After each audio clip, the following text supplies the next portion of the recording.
I thought everything was perfectly normal until I saw Connor's dad, Derek, standing in that kitchen doorway wearing nothing but gray sweatpants. My breath literally caught in my throat. I'd come here to work on college assignments with Connor, but now my attention was completely diverted. "Oh shit, sorry Thomas," Derek said, his voice deep and slightly hoarse from sleep. "Didn't know you were staying over," Connor groaned from beside me. "Dad, seriously? Put a shirt on." But I was staring at Derek. Those broad shoulders, that defined chest, and that smile that looked exactly like Connor's but somehow infinitely more dangerous. At 38 he looked nothing like other dads I knew, more like some CEO who worked out religiously and took care of himself in ways that showed. "It's fine, Mr. Caldwell," I stammered, trying desperately not to stare as he reached for coffee and his abs shifted with the movement. "Derek. Just call me Derek, kid." The way he said kid made something twist low in my stomach. I was 19, legally an adult, but his tone made me feel young and reckless and aware of things I shouldn't be thinking about. Connor disappeared upstairs for a shower, leaving Derek and me alone in the kitchen. Awkward silence stretched between us until Derek leaned against the counter directly facing me. The morning light from the window behind him created this golden outline around his body that made it impossible to look away. "So you're staying the night?" he asked, those green eyes meeting mine directly. "Yeah, if that's okay." Connor said it would be fine since we have that big presentation tomorrow and, "Of course it's okay. You're always welcome here, Thomas." Something in his voice made my name sound different, more intimate.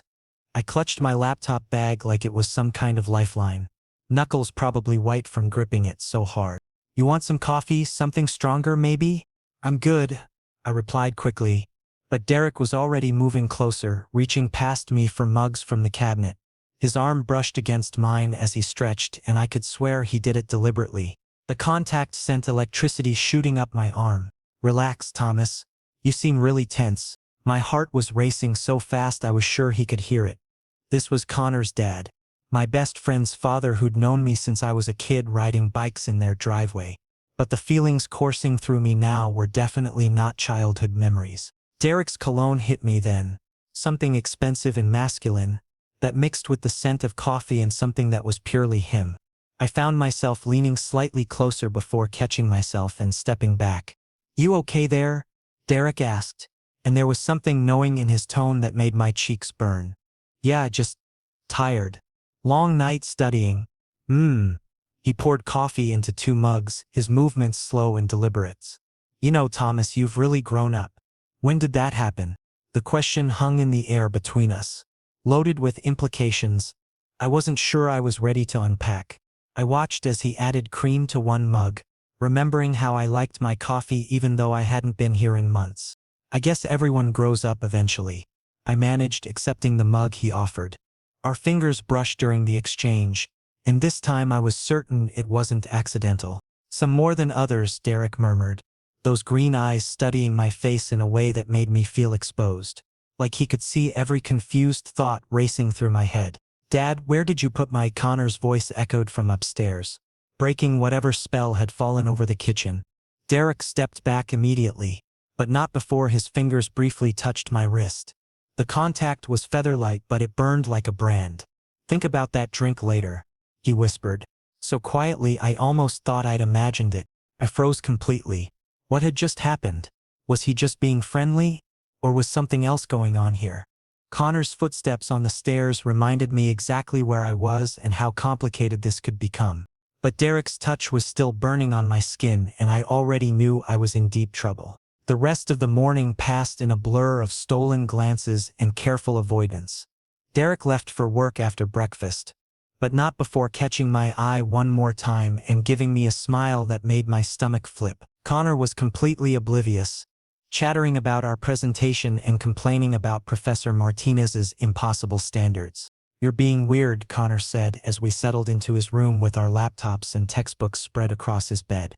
"I'm not being weird. Dude, you've barely said 10 words since we got upstairs.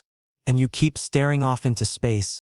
I forced myself to focus on our marketing project, but my mind kept wandering back to the kitchen. The way Derek had looked at me, the way he'd said my name, the deliberate touches that could have been innocent but felt like anything but. This was insane. I was reading too much into everything. Derek Caldwell was my best friend's father, a successful businessman who probably saw me as nothing more than Connor's college buddy who occasionally crashed at their house. He was being nice, maybe a little flirty because that's just how some people were. It didn't mean anything. But then I remembered the way his eyes had tracked my movement when I'd reached for my coffee. The way his voice had dropped when he'd whispered about that drink. The way his fingers had lingered on my wrist just a second longer than necessary. No, I was definitely not imagining this. Thomas, seriously, what's wrong with you today? Connor was staring at me with concern. You've been typing the same sentence for like 10 minutes. Sorry, just couldn't figure out how to word it. But Connor knew me too well. We'd been friends since middle school, and he could read my moods better than anyone. Is this about that guy from your economics class? Jake something? What? No. I hadn't even thought about Jake in weeks. It's nothing, Connor. Just tired. Okay, but if something's bothering you, you know you can talk to me, right? The irony wasn't lost on me. How could I tell my best friend that I couldn't stop thinking about his father? That every time Derek walked into a room, my pulse sped up and my palms got sweaty. That I was having thoughts about a man nearly 20 years older than me who happened to be the most off-limits person in my entire world. I know, I said instead. Thanks, man. We managed to get through most of our presentation prep, but my concentration was shot. Every sound from downstairs made me look up, hoping and dreading that Derek had come home early. By the time evening rolled around, I was a nervous wreck of anticipation and guilt. Connor ordered pizza and we ate while reviewing our slides one more time. Normal Friday night, just like hundreds of others we'd shared over the years. Except nothing felt normal anymore. Everything felt charged with possibility and danger, like I was standing on the edge of a cliff and couldn't decide whether to step back or jump. Around 10, Derek's car pulled into the driveway. I was in Connor's room trying to focus on homework, but it was completely useless. Every 5 minutes, Derek's voice drifted up from downstairs as he made business calls. His deep laugh sent butterflies through my stomach every single time, and I found myself straining to hear his conversations even though I couldn't make out the words. Dude, you're acting really weird, Connor muttered, looking up from his textbook with a frown. I'm not acting weird, just tired. Yeah, right. You keep looking at the door like you're expecting someone and you've highlighted the same paragraph like 6 times. I was expecting someone, but I couldn't tell Connor that. Around midnight, Connor finally crashed, sprawled across his bed with his textbook still open on his chest. But I was wide awake, every nerve ending on high alert. I lay on the air mattress staring at the ceiling, listening to the sounds of the house settling around us. I needed water. That would be a perfectly innocent reason to go downstairs, right? If Derek happened to still be awake, well, that would just be a coincidence. The kitchen had a soft light on over the stove. Derek was there, whiskey glass in hand, still wearing those damn sweatpants but now with a tight black t-shirt that showed every muscle in his chest and arms. He looked up when I padded barefoot into the kitchen, and something flickered in his eyes. Can't sleep either, he asked without turning around. Just needed some water. Water won't help with what's keeping you awake, Thomas. My mouth went completely dry. What did that mean?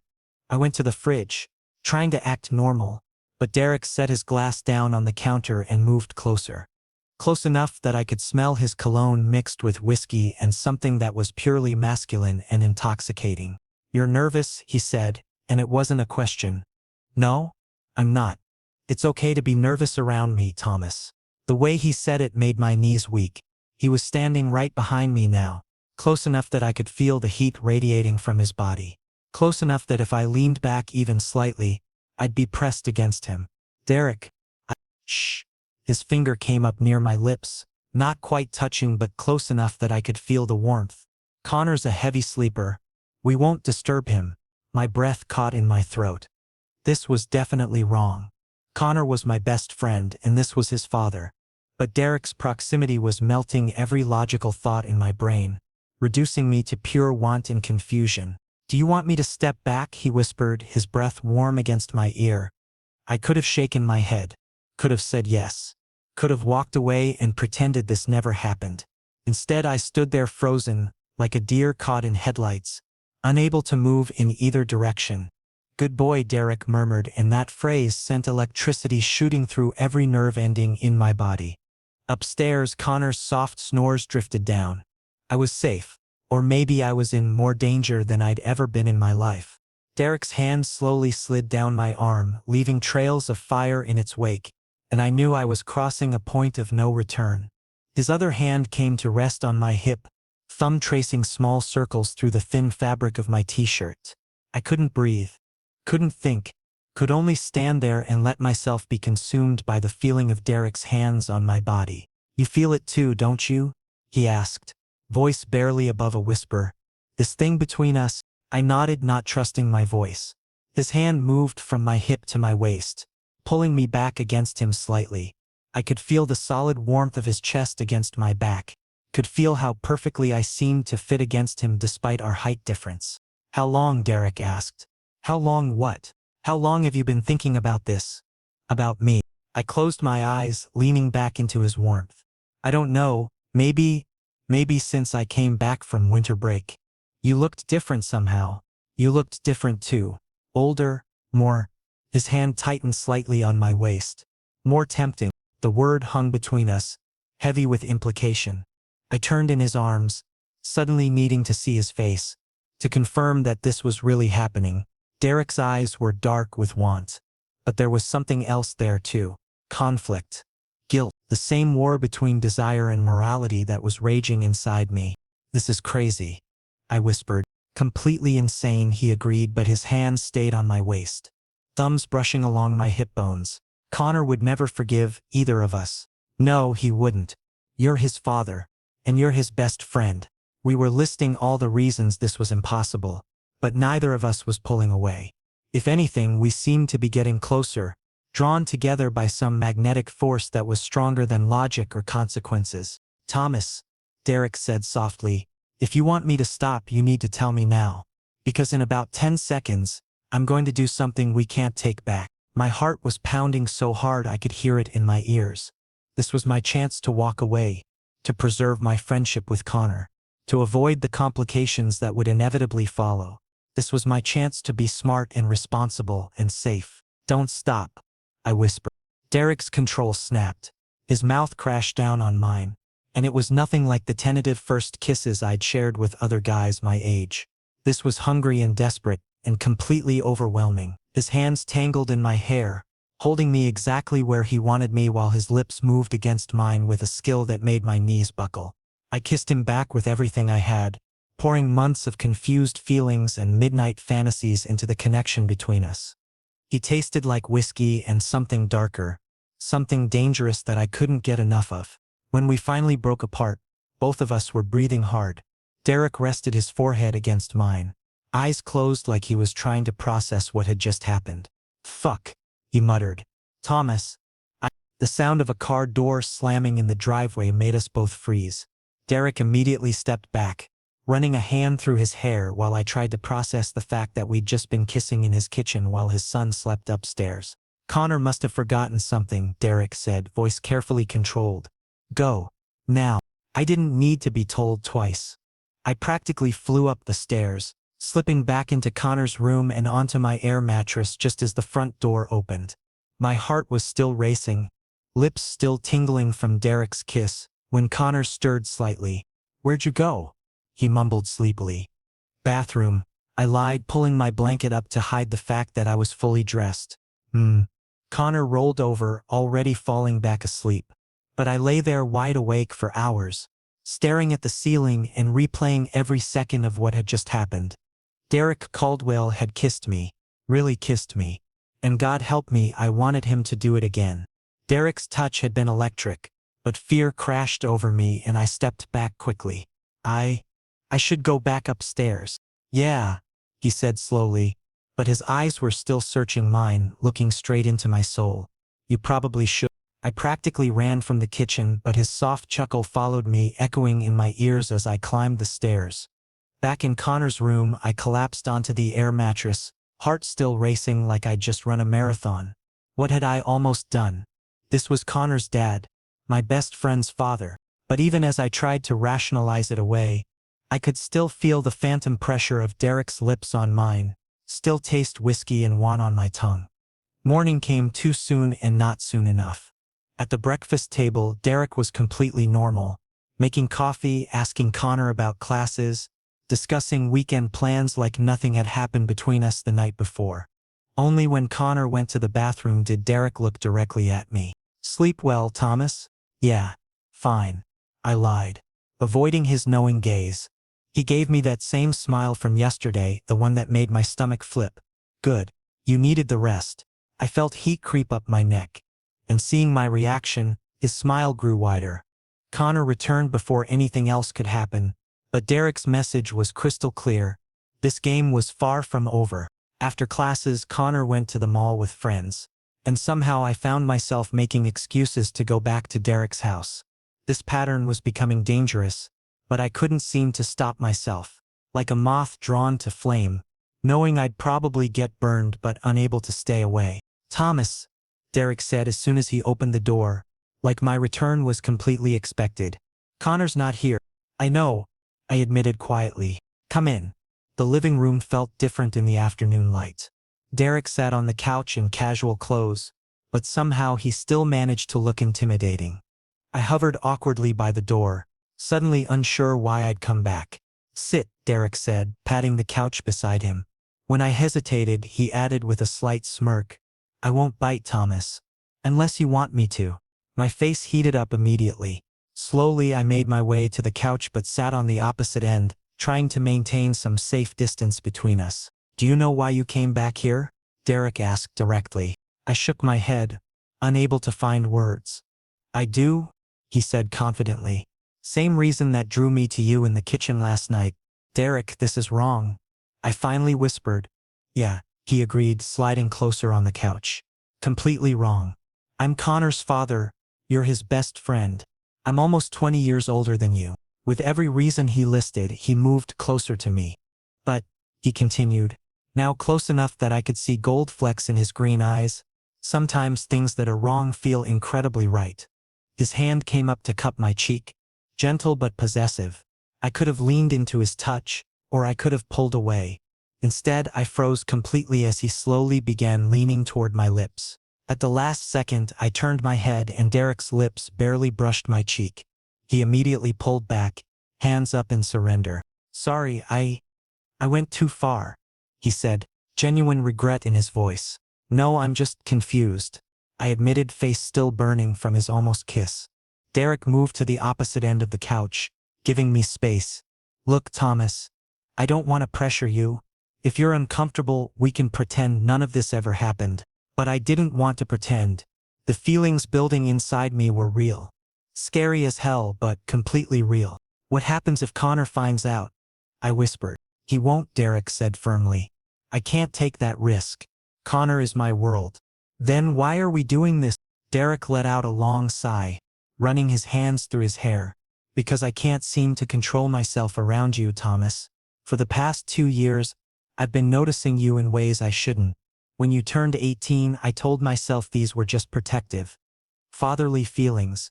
But now I know what I'm feeling for you isn't anything a father should feel." My heart was pounding. "Derek, I know how fucked up this is. I'm supposed to be the responsible adult here. I should know better." But he was moving toward me again, like we were magnets drawn together. I couldn't move either, frozen between wanting him and fearing what that meant. "Tell me to stop, Thomas," he whispered, face inches from mine. "Tell me to walk away." I said nothing. Couldn't. Because, despite everything, Connor, the age difference, how wrong it all was, I didn't want him to stop. This time I didn't turn away when he leaned in. His lips touched mine, soft at first, then deeper when I responded. The kiss was gentle but desperate, like we'd both been waiting for this moment far longer than either of us wanted to admit. When we finally broke apart, we were both breathless. "Fuck," Derek muttered against my lips. "Thomas," the sound of the front door opening made us both jump apart like we'd been electrocuted. Connor was back. "Dad? Thomas? Anyone home?" Derek immediately moved to the opposite end of the couch, arranging himself in a casual position. I smoothed my hair, trying to look normal while my heart hammered against my ribs. "We're in the living room," Derek called back, his voice perfectly steady. Connor wandered into the room, completely oblivious to the tension crackling in the air. "Oh hey man, wasn't expecting to see you here. Just needed to pick up some notes for homework," I lied, proud that my voice came out mostly normal. Connor shrugged and headed toward the kitchen. "Cool. Wanna grab dinner? I'm starving." "Sure," I managed. As Connor rummaged around in the kitchen, Derek and I carefully avoided eye contact.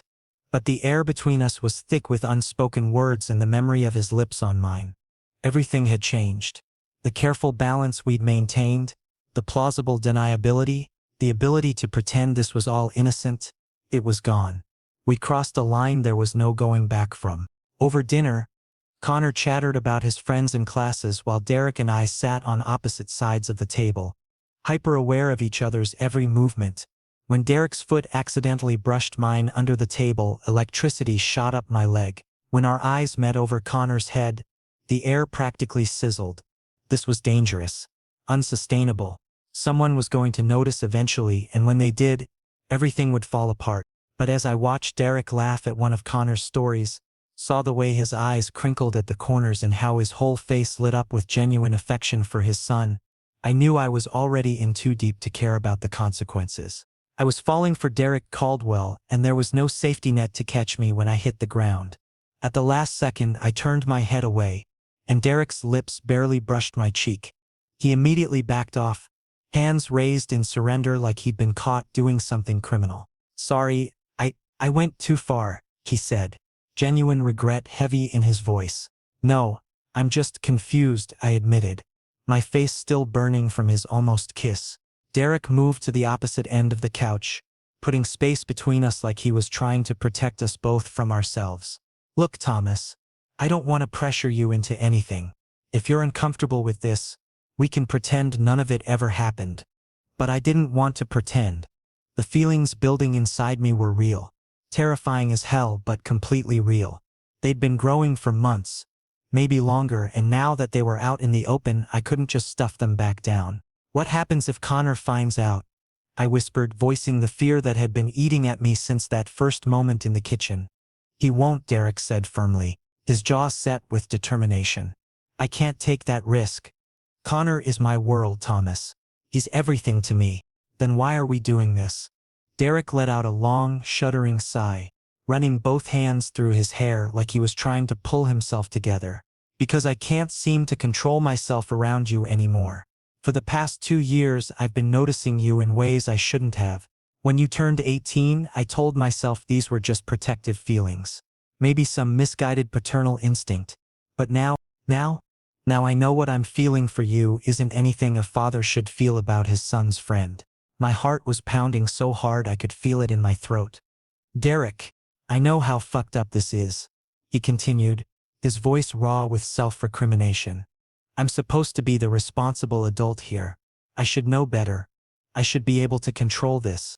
But even as he spoke about control and responsibility, he was moving toward me again, drawn by the same magnetic force that was pulling me toward him. I couldn't move either, frozen between wanting him desperately and being terrified of what that wanting meant. "Tell me to stop, Thomas," he whispered, his face inches from mine again. "Tell me to walk away and leave you alone." I opened my mouth, but no words came out. Because despite everything, Connor, the age difference, how wrong everyone would say this was, I didn't want him to stop. I'd never wanted anything more in my life. This time I didn't turn away when he leaned in. His lips touched mine, soft and questioning at first, then deeper and more desperate when I responded. The kiss was everything I'd imagined and nothing like I'd expected. Gentle but hungry, careful but claiming, like he'd been holding back for so long that now he couldn't contain himself. I kissed him back with everything I had, pouring months of confused feelings and late-night fantasies into the connection between us. He tasted like coffee and something darker, something dangerous that I couldn't get enough of. His hands tangled in my hair, holding me exactly where he wanted me while his lips moved against mine, with a skill that made my knees weak. This wasn't like the awkward fumbling I'd experienced with guys my own age. This was a man who knew what he wanted and how to take it. When we finally broke apart, both of us were breathing hard. Derek rested his forehead against mine, eyes closed like he was trying to process what had just happened. Fuck, he muttered against my lips.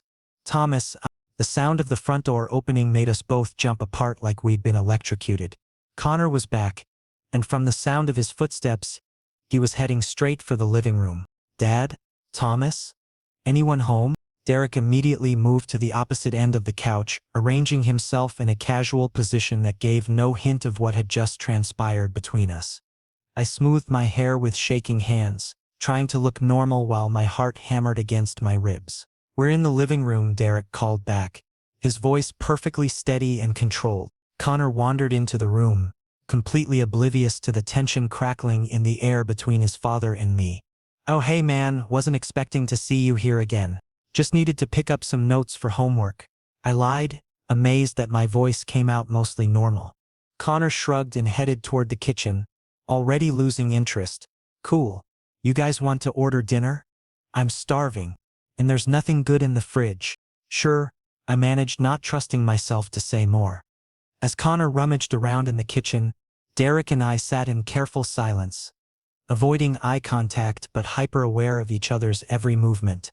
The air between us was thick with unspoken words, and the memory of his lips on mine. Everything had changed. The careful balance we'd maintained, the plausible deniability, the ability to pretend this attraction was one-sided, it was all gone.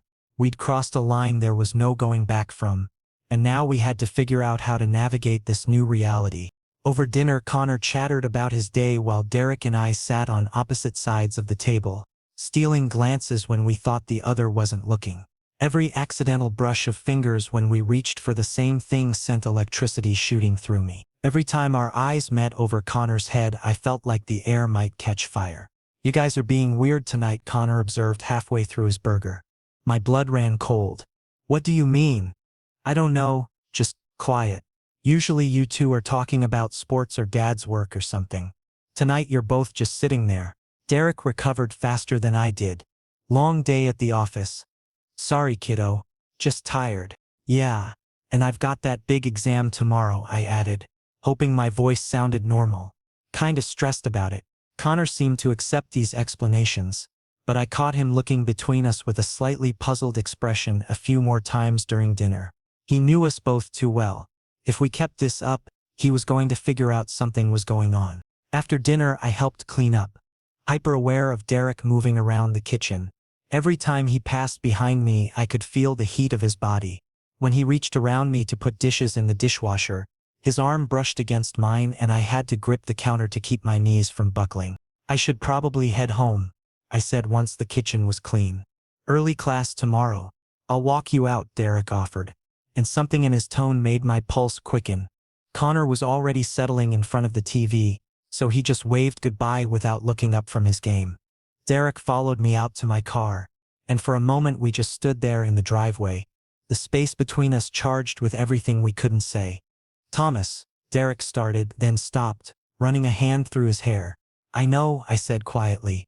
"This complicates everything." "It doesn't have to," he said, but his voice lacked conviction. "We can pretend it didn't happen. Go back to how things were before." I looked at him standing there in the porch light, and I knew we were both lying to ourselves. There was no going back. We'd opened a door that couldn't be closed, started something that wouldn't be easily stopped. "Can we?" I asked. "Really?" Derek was quiet for a long moment, and when he finally spoke, his voice was barely above a whisper. "No, probably not." I got in my car without another word, but I could feel him watching me drive away. And as I turned the corner at the end of his street, I knew this was just the beginning. Whatever this was between us, it was far from over. The game had definitely changed, and there was no going back to the way things used to be. The next week was pure torture.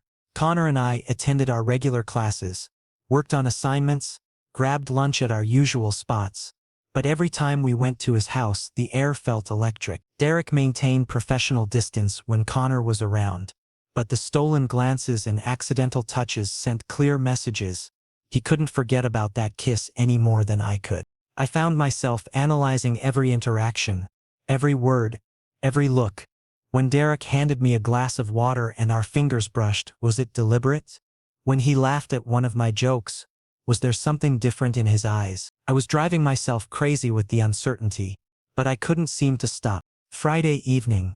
Connor announced he had a date with some girl from his statistics class. My heart jumped at the opportunity and I found myself making excuses to go back to Derek's house.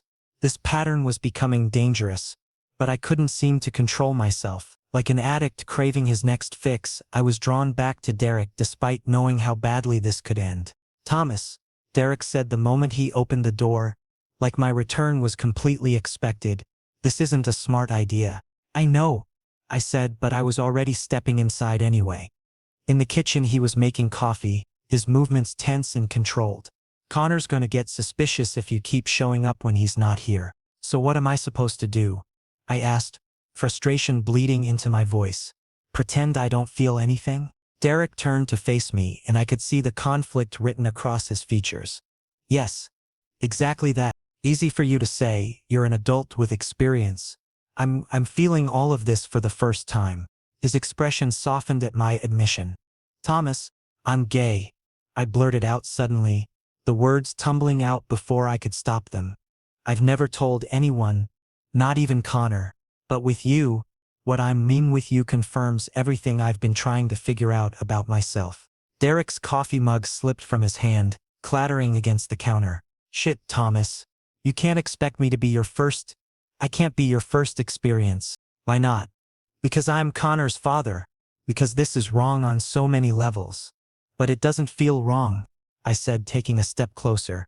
"It just feels scary." Derek backed against the counter, looking trapped. "Thomas, don't. Please." But I was already close enough to see the internal struggle playing out in his eyes. He wanted to push me away, I could tell, but he couldn't seem to make himself do it physically. "One more kiss," I whispered, reaching out to barely touch the fabric of his shirt. "Then I promise I won't confuse you anymore." "Thomas," his voice was weak, conflicted. I slowly reached for his shirt, my fingers barely making contact with the fabric. "Please." Derek caught my wrist, but instead of pushing me away, he pulled me closer, drawing me against him. This kiss was different from the first, desperate and hungry, months of built-up tension pouring out between us. His hands moved to my back, then my waist, possessive but careful at the same time. I let out a soft moan against his lips, and the sound seemed to break something in him. He immediately pulled back, breathing hard. "We can't do this," he said, his voice ragged. "Thomas, we really can't." But his hands were still on my waist, and I could feel that he was lying to himself and to me. His body was telling a completely different story than his words. That's when we heard Connor's car pulling into the driveway, much earlier than expected. We sprang apart like we'd been burned, Derek immediately moving to the sink while I tried to smooth my hair and look casual. My heart was pounding so hard I was sure Connor would be able to hear it the moment he walked in. "Dad? Thomas?" Connor's voice called from the front door. "You guys here?" "Kitchen," Derek called back, his voice remarkably steady. Connor appeared in the doorway, looking slightly disheveled and annoyed. "Hey man, what are you doing here?" "Just needed to borrow your calculus notes." I improvised, hoping my voice didn't sound as shaky as I felt. "Your date ended early," Derek observed, busying himself with cleaning up the spilled coffee. Connor flopped into one of the kitchen chairs with a dramatic sigh. "She spent the entire dinner talking about her ex-boyfriend." "Like the entire time?" I couldn't get a word in edgewise. "That sucks." I managed, though honestly I was grateful for his bad date since it meant I didn't have to explain why I was here alone with his father again. "Tell me about it." "Worst 2 hours of my life." Connor looked between Derek and me and I saw his eyes narrow slightly. "You guys seem, I don't know, tense or something. Everything okay?" My blood turned to ice. Derek recovered faster than I did, letting out a laugh that sounded completely natural. "Just discussing the game this weekend. Thomas thinks the Patriots don't have a chance." "Are you kidding me?" Connor immediately perked up, the suspicious look disappearing from his face. "They're going to destroy the Jets." I forced myself to engage in the conversation about football, even though I could barely remember what teams were playing. Derek and I carefully avoided looking at each other directly, but I was hyper-aware of his every movement, every gesture. After about an hour of forced normalcy, I made my excuses and headed home. Derek walked me to the door, and for just a moment when Connor was upstairs, we found ourselves alone in the entryway. "This has to stop," Derek said quietly, but there was no conviction in his voice. Does it? I asked. Meeting his eyes directly, he opened his mouth to respond, but Connor's footsteps on the stairs cut him off. I left without another word, but the look in Derek's eyes told me everything I needed to know. This wasn't over. Not by a long shot. The weekend passed in a blur of homework and trying not to think about Derek's hands on my waist, his lips on mine, the way he'd looked at me like I was something precious and forbidden at the same time. Monday came too soon and not soon enough. I found myself looking forward to our usual study session at Connor's house while simultaneously dreading it. How was I supposed to act normal when all I could think about was kissing his father? But when we got to Connor's house after class, Derek's car wasn't in the driveway. "Dad's working late again," Connor said as we let ourselves in. "He's been putting in crazy hours lately." I tried to hide my disappointment, but part of me was relieved. Maybe some distance would help clear my head, help me get some perspective on this impossible situation. But that night, lying in my dorm room staring at the ceiling, all I could think about was Derek. The way he'd kissed me, the way his hands had felt on my body, the way he'd looked at me like he wanted to devour me and protect me at the same time. I was in deep, and I had no idea how to get myself out. Worse, I wasn't sure I wanted to. The next morning, I woke up to a text from an unknown number, "Coffee later." I stared at the message for a full 5 minutes, my heart racing. He'd gotten my number somehow, and he was reaching out. This should have been my chance to put on the brakes, to be the responsible one. Instead, I typed back, "When and where?" I was definitely in trouble. Connor came back early from his date because it had been boring, and Derek and I quickly separated, but the awkward energy in the room was thick enough to cut with a knife. Connor noticed immediately. "Are you guys okay?" he asked suspiciously, looking between us with narrowed eyes. "There are weird vibes in here." "Just tired," Derek said quickly, his voice carefully controlled. "It's been a long day." "Yeah, same," I added, hoping my voice didn't sound as shaky as I felt. Connor shrugged, but his eyes remained narrow, studying us both. "Anyway, I'm going to grab a shower." "Thomas, wanna order pizza after?" "Sure," I managed, forcing what I hoped was a convincing smile. When Connor disappeared upstairs, Derek immediately put distance between us, moving to the far side of the kitchen. "That was the last time, Thomas." "I'm serious," but even as he said the words, I could see the conflict in his eyes. He wanted to mean it, but his resolve was cracking just as much as mine. The next week passed without incident, mostly because I forced myself to stay away from Derek's house unless Connor was definitely going to be there. But Wednesday afternoon, I accidentally ran into Derek at the grocery store. Connor was in class and I was doing my weekly shopping when I turned the corner in the cereal aisle and nearly collided with Derek's cart. "Thomas," he said, clearly surprised to see me. "Hey," I replied, trying to sound casual while my heart immediately started racing. We stood there for an awkward moment, both of us clearly unsure how to navigate this unexpected encounter. Seeing him outside his house, in this normal everyday setting, somehow made everything feel more real and more complicated at the same time. "Coffee?" he asked suddenly, then immediately looked like he regretted it. "Actually, no. That's a bad idea." "One coffee won't hurt," I said, surprising myself with my boldness. 20 minutes later, we were sitting across from each other in a small cafe downtown, both of us nursing our drinks and avoiding direct eye contact. The conversation started awkward but slowly began to flow more naturally. Derek told me about his job in marketing, about how difficult the divorce had been, about the challenges of single parenting. I found myself opening up too, telling him about college stress, my uncertainty about my major, my plans for after graduation. Everything except how much I thought about him, how much I wanted him, how confused and desperate he made me feel. "You're a good kid, Thomas," Derek said finally, his voice gentle. "You should find yourself a proper relationship with someone your own age." "What if I don't want a proper relationship?" "Everyone wants connection, companionship." "I want it with you," I interrupted boldly, the words tumbling out before I could stop them. Derek glanced around nervously, making sure no one had overheard. "Thomas, stop. I'm serious. Age doesn't matter to me. And Connor, he'll understand eventually." "You're underestimating Connor," Derek said firmly. "He would be devastated. It would destroy our relationship, and I can't risk losing him." "So what am I supposed to do? Pretend these feelings don't exist? Yes. Derek said firmly. Exactly that. Move on. Date guys your own age. Live your life. His words stung, but I could see the pain in his eyes. He was trying to do the right thing, trying to protect both Connor and me, but it was killing him. We finished our coffee in relative silence, the weight of unspoken words heavy between us. When we walked out to the parking lot, Derek surprised me by briefly touching my hand. I'm sorry, Thomas. If circumstances were different, they could be different, I said desperately. Derek shook his head and got in his car without another word. I stood there watching him drive away, knowing he was lying to himself just as much as he was lying to me. His feelings were just as strong as mine, but the weight of responsibility was crushing him. But I wasn't going to give up. Derek had made me feel alive, desired, worth wanting, and I was determined to find a way to break down the barriers he'd built between us. That weekend, Connor invited me over for what he called a strategy session for our upcoming finals. I agreed, knowing it would give me another chance to see Derek, to test the waters and see if his resolve was weakening at all. Derek was in the kitchen when we arrived, making lunch.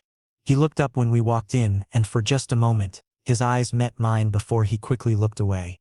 Sandwiches? He offered, his voice carefully neutral. Thanks, Dad, Connor said, grabbing plates from the cabinet. We're going to be studying all afternoon. No problem. I'll try to keep the noise down. The domestic normalcy of it all was almost surreal. Here we were, acting like everything was perfectly ordinary, when underneath the surface, Derek and I were both fighting the same impossible attraction. Throughout the afternoon, I found excuses to go downstairs. Water. Snacks. Using the bathroom. Each time Derek was somewhere nearby, and each time, the tension between us ratcheted up another notch. Around 5, Connor got a call from his study group, asking him to meet them at the library for a last-minute session. You don't mind, do you? Connor asked me. I know we plan to study together, but Sarah says she's figured out the problem with the calculus homework. Go ahead, I said, trying to sound casual. I should probably head home anyway. But after Connor left, I didn't leave. Instead, I found Derek in his home office, supposedly working on his laptop but clearly just staring at the screen. Connor's gone, I said from the doorway. You should go too, Derek replied without looking up. Should I? Finally he looked at me, and the hunger in his eyes nearly knocked me over. Thomas, please, don't make this harder than it already is. It doesn't have to be hard, I said, stepping into the room. It could be simple. Nothing about this is simple. It could be, I insisted, moving closer. If we stop fighting it. Derek stood up from his desk, but instead of backing away, he moved toward me. Do you have any idea what you're asking? I'm asking you to be honest, with me and with yourself. The honest truth is that I think about you constantly, Derek said, his voice rough. I think about kissing you, touching you, things I have no right to think about my son's best friend. My breath caught at his admission. Derek, I think about what it would be like to have you in my bed, Thomas. To wake up next to you. To be able to touch you whenever I want. The raw honesty in his voice sent heat shooting through my entire body. So why don't you? Because Connor would never forgive me. Because you deserve better than to be someone's secret. Because I'm old enough to know better. I don't care about any of that, I said, reaching for him.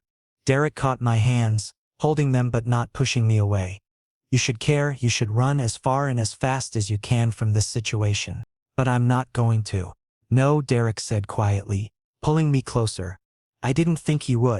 This time, when he kissed me, there was no hesitation, no pulling back. It was hungry and desperate and full of months of pent-up longing. I melted into him, finally allowing myself to feel everything I'd been fighting. But even as I lost myself in his kiss, I knew we were crossing a line we couldn't uncross.